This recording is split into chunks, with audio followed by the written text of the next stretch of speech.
அஸ்ஸலாமு அலைக்கும். எல்லாரும் எப்படி இருக்கீங்க? நல்லா இருக்கீங்களா? Welcome to taste my foot. இது வரைக்கும் எங்கள் சேனலை சப்ஸ்கிரைப் பண்ணாதவங்க ப்ளீஸ் சப்ஸ்கிரைப் பண்ணுங்கள். அப்படியே பக்கத்தில் இருக்க பெல் ஐக்கானையும் கிளிக் பண்ணுங்கள். எங்கள் வீடியோ உங்களுக்கு பிடிச்சிருந்தா லைக் பண்ணுங்கள், உங்கள் ஃப்ரெண்ட்ஸ்க்கும் ஷேர் பண்ணுங்கள். ஓகே, இப்போ நம்ம வீடியோக்குள்ளே போகலாம்.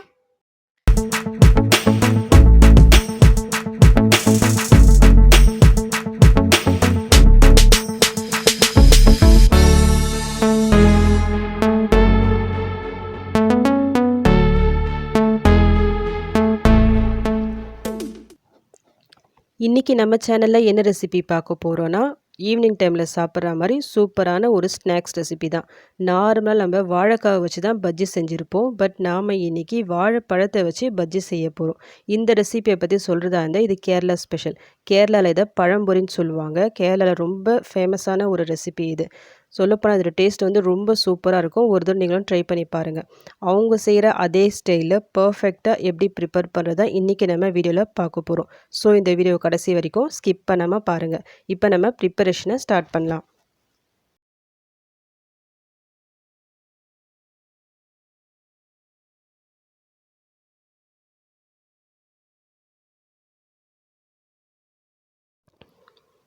ஃபஸ்ட்டு இதுக்காக நம்ம பேட்டர் ரெடி பண்ணிக்கலாம். இந்த பழம்பொரியை பொறுத்த வரைக்கும் மைதா மாவில் தான் ப்ரிப்பேர் பண்ணுவாங்க. ஸோ அதுக்காக நான் ஒரு 1½ கப் அளவுக்கு மைதா எடுத்திருக்கேன். கூடவே ஒரு 1½ டேபிள் ஸ்பூன் அளவுக்கு அரிசி மாவு சேர்த்துக்கிறேன்.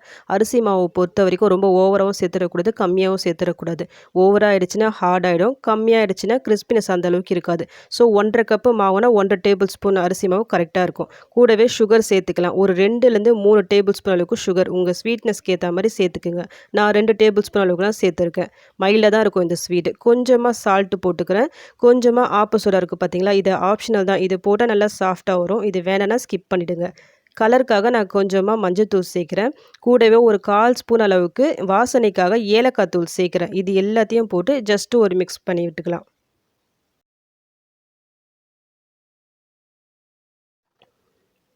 இது எல்லாம் நல்லா மிக்ஸ் ஆகிடுச்சு. இப்போ நம்ம தண்ணியை சேர்த்துக்கலாம். கொஞ்சம் கொஞ்சமாக தண்ணி சேர்த்து எந்த லம்ஸும் இல்லாமல் நல்லா மிக்ஸ் பண்ணி விட்டுக்குங்க.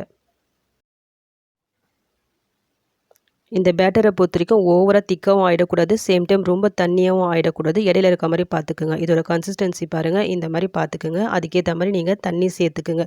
ஒரு மாவு பொறுத்து தண்ணியும் கொஞ்சம் டிஃபர் ஆகும். எனக்கு வந்து கரெக்டாக 1 கப் அளவுக்கு தண்ணி தேவைப்படுது. ஸோ உங்களுக்கு இந்த கன்சிஸ்டன்சி வரா மாதிரி நீங்கள் தண்ணி ஆட் பண்ணி நல்லா மிக்ஸ் பண்ணி வச்சுக்கிங்க, எந்த லம்ஸும் இல்லாமல். நெக்ஸ்ட்டு நம்ம பழம் எடுத்துக்கலாம். இந்த பஜ்ஜி செய்கிறதுக்கு நார்மல் வாழைப்பழம் எடுக்கக்கூடாது, நேந்திர பழம். அதுதான் கரெக்டாக இருக்கும், நல்லா டேஸ்ட்டு கொடுக்கும். பழத்தை பொறுத்த வரைக்கும் ரொம்ப ஓவராகவும் பழுத்து இருக்கக்கூடாது, சேம் டைம் கொஞ்சம் காயாகவும் இருக்கக்கூடாது. 2த்துக்கும் நடுவில் இருக்க மாதிரி பார்த்துக்குங்க. அப்போ தான் இந்த பழம்பொரி நல்லா டேஸ்ட்டாக இருக்கும். நான் வந்து கரெக்டாக 2 பழம் எடுத்திருக்கேன். இப்போ நம்ம பழத்தை கட் பண்ணிக்கலாம். உங்களுக்கு ஒருவேளை பெருசாக நீங்கள் லாங்காக பண்ணுறதா அந்த பழம்பொரியை நீங்கள் லாங் வைஸாக அப்படியே கட் பண்ணிக்கலாம். நான் வந்து 2ஆக கட் பண்ணி பண்ண போகிறேன். நம்ம நார்மலாக வாழைக்காய் பஜ்ஜி செய்யும்போது அந்த வாழைக்காவை மெலிசாக செய்வோம்ல, இந்த பழம்பொரிக்கு அப்படி செய்யக்கூடாது, கொஞ்சம் திக்காக செய்யணும். நான் 2ஆக கட் பண்ணி அதில் தான் நான் 3 சைஸாக நான் கட் பண்ணி எடுத்துக்கிறேன் இந்த மாதிரி.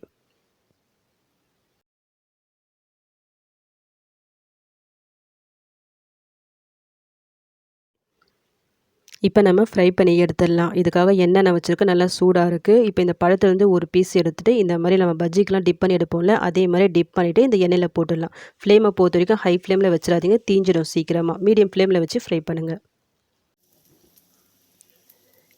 இது ஃப்ரை ஆகிறதுக்கு ரொம்பலாம் டைம் எடுக்காது, ஜஸ்ட் ஒரு 5 நிமிஷம் தான். 5 நிமிஷத்துக்குள்ளேயே 2 பக்கமும் நல்லா உங்களுக்கு குக் ஆகி வந்துடும். ஈஸியாக இது வேலை முடிஞ்சிடும் இது செய்கிறதுக்கு. 2 சைடும் திருப்பி போட்டு ஃப்ரை பண்ணி எடுத்துருங்க.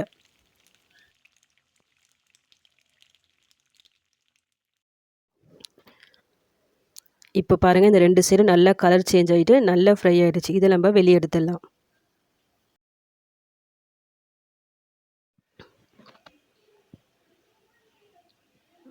இதே மாதிரி பேலன்ஸ் இருக்க எல்லாத்தையும் நம்ம ஃப்ரை பண்ணி எடுத்துடலாம்.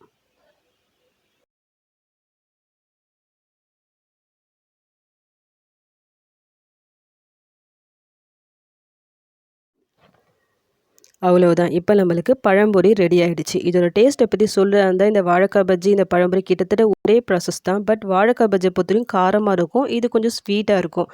இதில நம்ம அரிசி மாவுலாம் சேர்த்துருக்கோம் பார்த்தீங்களா? அதனால வெளிய நல்லா கிரிஸ்பியா சூப்பரா இருக்கும். சேம் டைம் சாப்பிடும்போது உள்ள நல்லா சாஃப்ட்டா இருக்கும். நம்ம அந்த ஃப்ரை பண்ணி எடுக்கும்போது அந்த வாழைப்பழம்லாம் நல்லா ஆயில்ல ஃப்ரை ஆயிட்டு, நம்ம சாப்பிடும்போதே ரொம்ப சாஃப்ட்டா நல்லாயிருக்கும் உங்களுக்கு.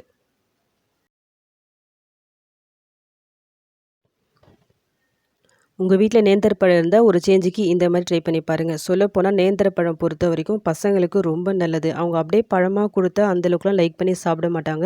இந்த மாரி பஜ்ஜி மாரி செஞ்சு குடுங்க. கண்டிப்பா ரொம்ப லைக் பண்ணி சாப்பிடுவாங்க.